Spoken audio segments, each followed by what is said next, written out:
What did you see the difference was in the second half? Was it an execution thing, an effort thing, adjustment thing? We didn't make a shot.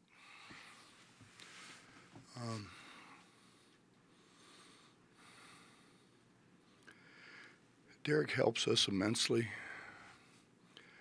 but because this is his, whatever it is, 8th or 9th game, something like that, he just doesn't know sometimes. And then I think everybody else gets a little frustrated because he's where they're supposed to be, and we don't run our slides, and then we can't and won't pass the ball.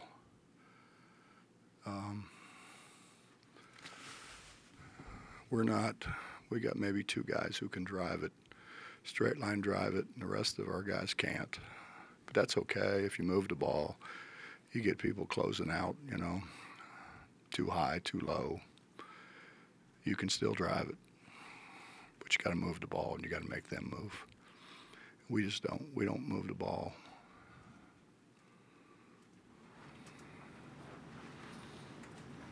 We didn't rebound it. We've had bad games before shooting the ball, but we've always rebounded it. We didn't rebound it at either end.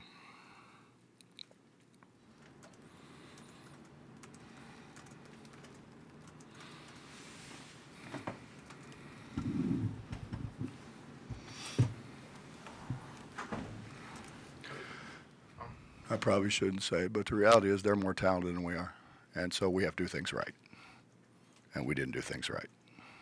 And when you aren't as talented as other people and you don't do things right, it's not going to be a good outcome for you. We've always been fine because we have done things right. Coach, you experimented with different defenses in the past. You know, one thing, you know, 1-3-1 you used in the past. You know, just brought them up at different times. I mean, with what you've had to do this year, has it gone beyond what you've ever had to do before as far as experimenting with different defensive looks and, you know, strategies? Yeah. But that's probably wrong, Justin. You know, it's probably looking back on it, it's probably giving them a crutch.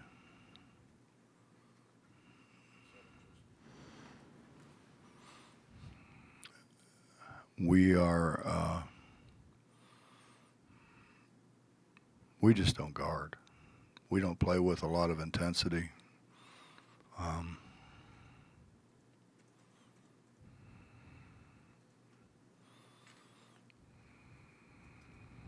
It doesn't seem to bother us. I used to have a rule that if you got beat and you weren't pissed off, you went and ran for the rest of practice, or if it was a game, you didn't play anymore.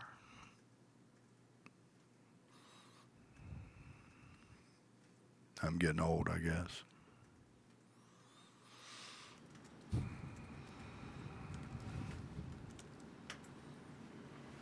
It is an awful lot to overcome, though, to have the Defensive Player of the Year last year, and he's gone. Yeah, I think he might have had the Defensive Player of the Year this year, and he's gone. I mean, it's... It didn't help. It's a lot to overcome. Yeah, it didn't help, and it didn't help not having Beetle. And we haven't had Beetle really healthy all year. But you know what, Bob? You know, it's when my coach told me to pass the ball, I passed the ball. You know, if he told me to stay in front of somebody, I mean, I wasn't the swiftest guy, but I mean, I generally found a way to stay in front of him because I wanted to play.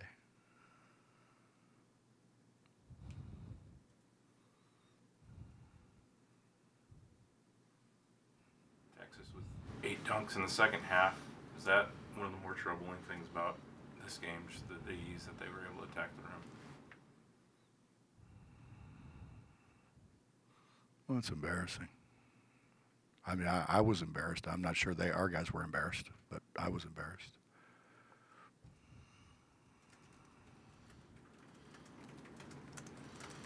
Anything else? Yeah, Paul, I was just listening to your answer to Justin about the defenses and how you said it gave him a crutch. Yeah, I just Said it going, may have. May have, okay. But going back to the beginning of the year, you said that you kind of backed off a little bit of the defense, and that might have set a tone early, and didn't maybe push them as hard as you want. Is something small like that branched out? Or am I putting not two and two together here and connecting? Well, what we had planned on doing, we couldn't do because we didn't have sags. You can't open the floor up the way we have opened the floor up when we had sags. And before that, we had Elijah. So we had people back there. And then Sags is gone. So that's, I mean, if you go back to the Pitt game, you know, that's the way we played before. And then Sags hasn't played since. And he really didn't play before that, really. That was like his one game. And then we have 3 freshman guards and a junior college guy and Chase. Beetle was out. Beetle's had 3 high ankle sprains, a sublux shoulder, tore ligaments in his shooting hand. I mean, we really haven't had Beetle. So you're talking about a whole bunch of guys that have never been here before. And so you kind of count on the front line who has been here. And then when you lose Sags, and then Derek comes in, you know, kind of midstream, and now you got Issa and Wes and Lamont and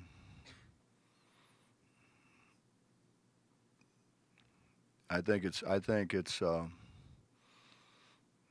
frustrating for them sometimes because they don't get the ball where they used to get the ball and get the ball when they're open sometimes, and it's a lack of understanding. So I guess what I'm trying to tell you is we had a whole lot of things to do with our perimeter that we probably try to do. You know, you go offense and you go against a man, you go against a switching man, you go against a sagging man. I mean, there's a lot of things to cover, and that doesn't count zone and presses and half-court traps and different kind of zones, be it a 1-2-2, a 3-2, a 2-3, a 1-3-1. And if you don't cover it, then it's your fault when you lose, when somebody throws it at you and your guys have no idea. So what I'm trying to say, I guess, is we had a whole lot to teach 3 freshmen and a junior college guy. And Practice time toward that. You needed to. well, you put the practice time trying to do it a little bit of everything. But I mean, we've gone 3 hours a day. I mean, I cut it back lately, but I mean, we've gone 3 hours, and you don't feel like you got enough done.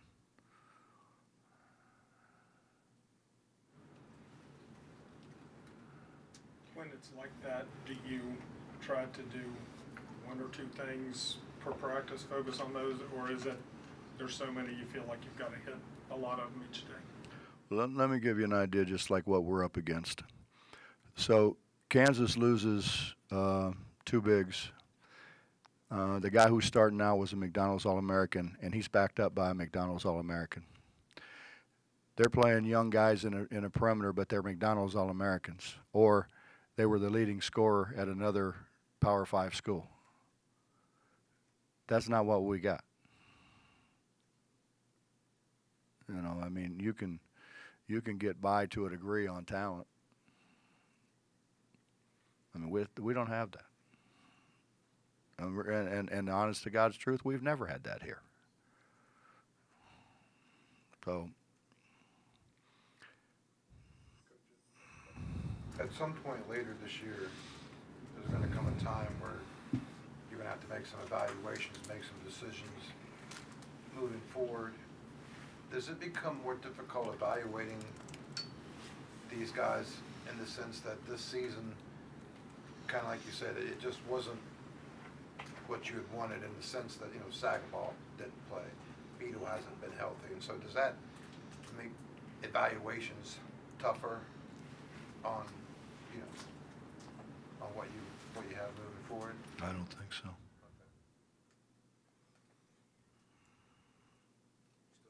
Practices, you still have.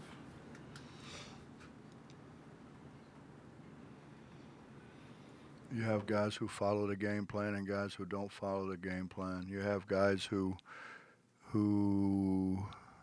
really compete and guys who don't compete. You have guys who make excuses and guys who try harder. I mean, I think that's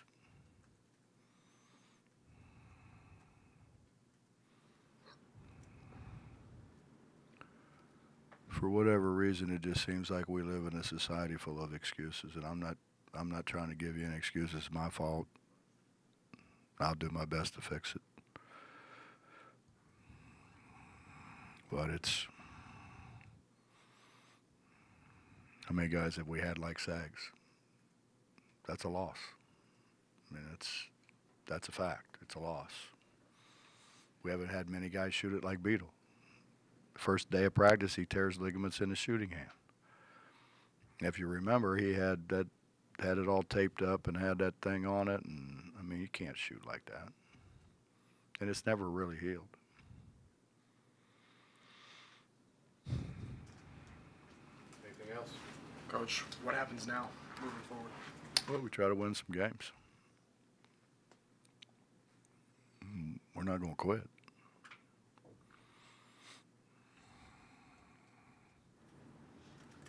With a week off between games, that seems like a lot of time coming off of a loss like this. You good, bad, or indifferent on having that much time after a loss like this before your next game?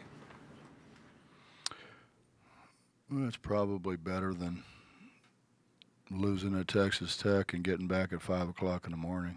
It's probably better than that. I don't know. Honestly, I don't know what to do. You know, we can bring them in and get shots and that kind of thing, but reality is if they really cared, when you shoot whatever we shot, 3 for 16 from 3, you ought to care enough to come in on your own, I think.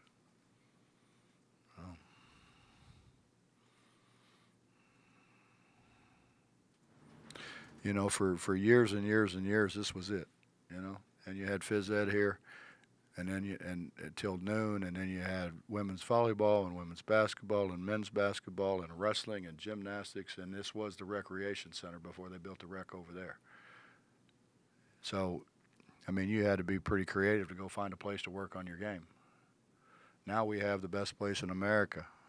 There's no excuse. I shouldn't have to make them come in and shoot. They should want to do that on their own. You know, you 2 for 6, 1 for 5, 6 for 15, 1 for 3, 0 for 3, 0 for 1, 0 for 2, 3 for 5, 1 for 6. You probably ought to want to come in.